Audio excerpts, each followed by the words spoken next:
Windows rattling because of loose glazing beads?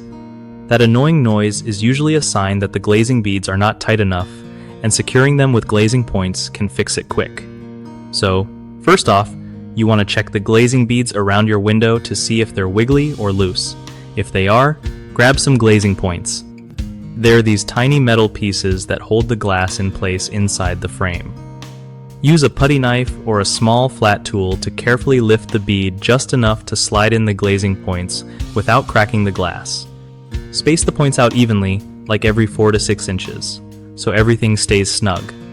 After that, press the glazing bead back down gently but firmly, making sure it sits flush with the frame. If your window has old glazing putty, you might want to scrape off any crumbling bits and apply fresh putty or a clear sealant for extra hold.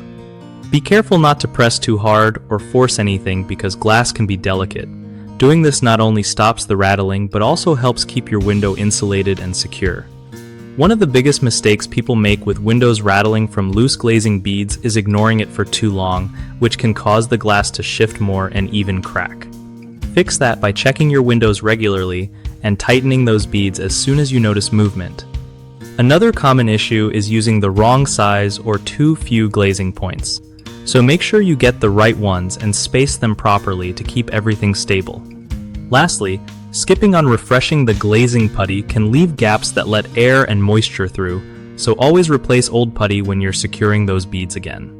BigHomeProjects.com is awesome for homeowners who want to find trusted local contractors for window repairs and other home improvement jobs without the hassle. It's also a great platform for contractors to connect with people looking for their skills and grow their business easily.